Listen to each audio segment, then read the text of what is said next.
Alrighty. So, my last tactical commentary, what I'm calling it, was about what to do when someone boosts a lobby.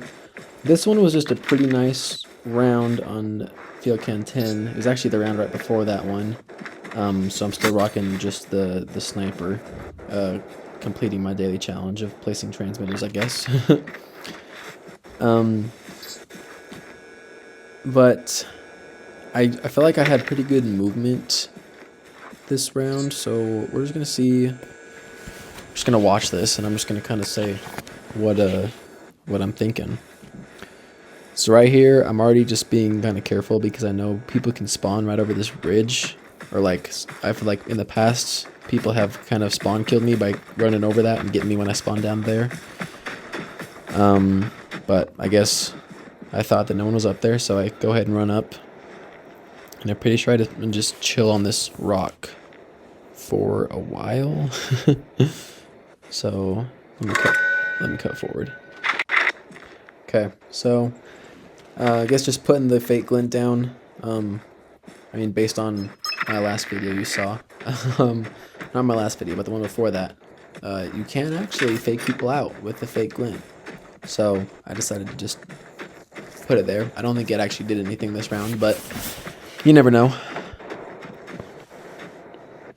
Okay, so start hearing some shots. I guess it kind of looks like I'm trying to decide if I want to head that way or not.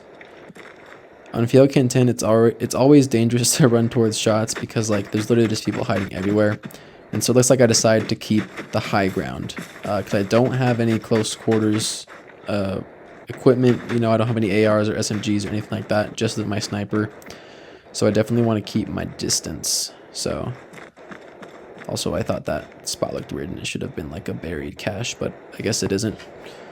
So I'm pretty sure.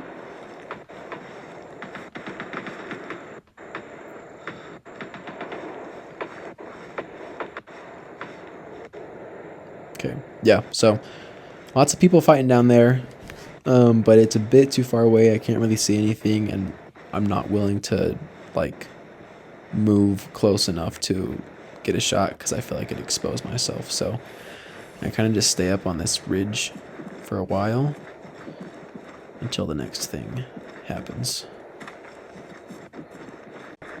So after staying up there and watching the area for a while again, I decided to finally run off the snowy high ground.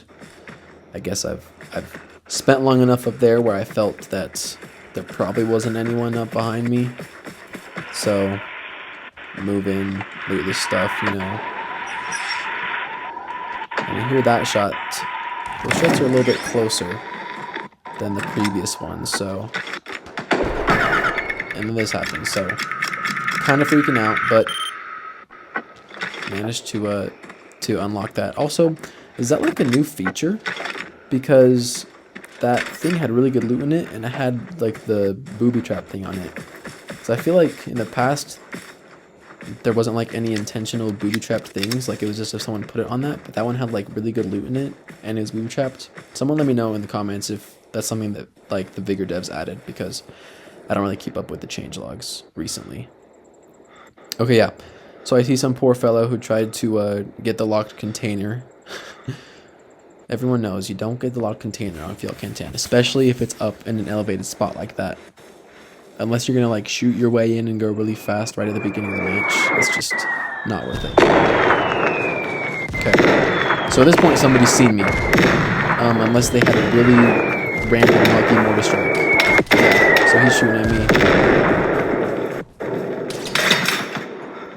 I've taken some hits, and at this point I'm just kind of like shoot. Like if he pushes me, I'm kind of done for. You know, I've got a PM, but that thing isn't really gonna do much. And he's kind of got me locked in behind this rock. So I actually kind of forget what I do right here, so let's just see what happens. Okay, throw that so that he can't just charge straight at me. Maybe try and flush him out. Don't remember if he was farther than that or not. Okay, yeah, so he moved. I wasn't looking. Luckily enough, he missed his shots on me. So at this point, I'm just running, you know, zigzagging, running, trying to get away. Because, like, once again, I don't have anything to deal with him at close range. So I'm trying to keep distance between us. Because if I can land a shot from long range, like, it's over. Like, unless he has an armored plate, he's dying.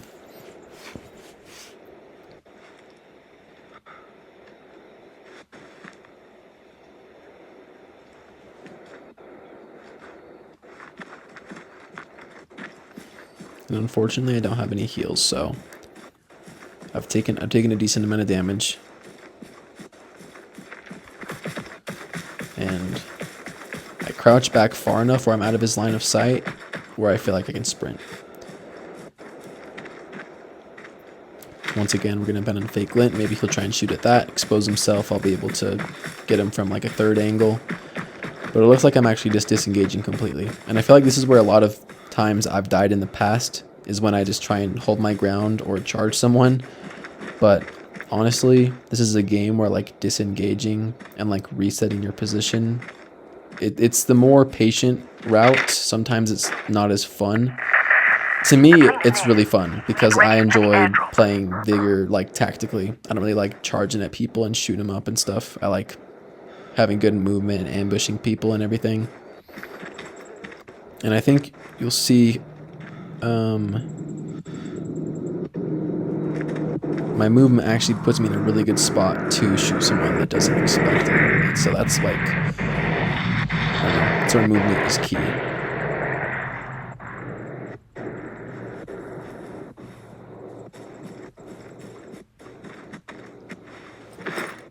Yeah, I'm pretty sure soon here there's some shots are going to go off or something. No? Maybe not. It's been a while since I played this round. I should have done this commentary like right after it happened.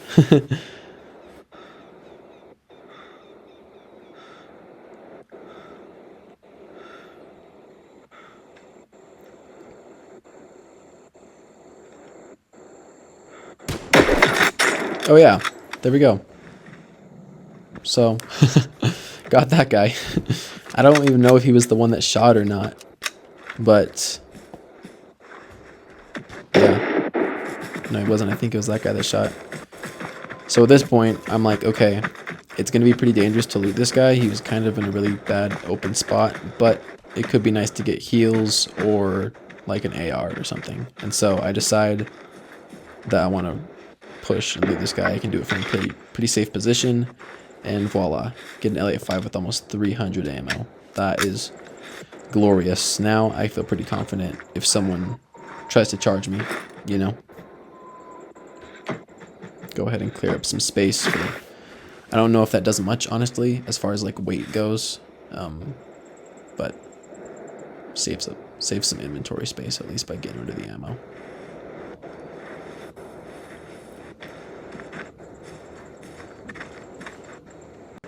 So once again, I kind of just lay low for a while, and then out of the corner of my eye I see this guy. And I'm going to wait until he hops the fence, because I know that's going to make him, or I guess I didn't wait for that, but come on. Look at that snipe. That was nice. That was nice. And I'm pretty sure that was the same guy who was, who shot me way earlier. And so if I had just stayed my ground, he probably would have charged me. If I had charged him, I obviously would have died, but because I disengaged, you know, 5 minutes later into the round, I was able to hit him with the unsuspecting shot and win that fight.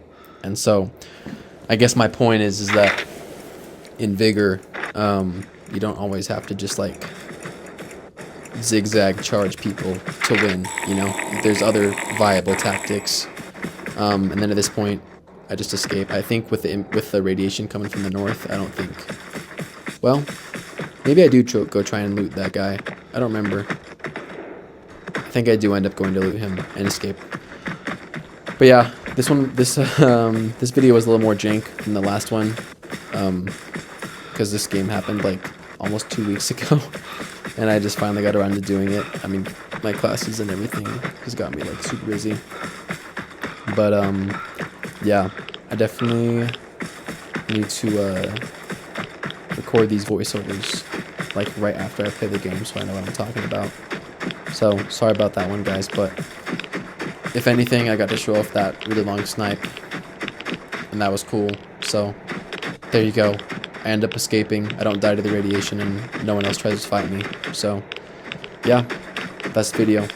That's just some of the things that go through my head when I'm trying to use movements and retreating and re-engaging in vigor. So there you go.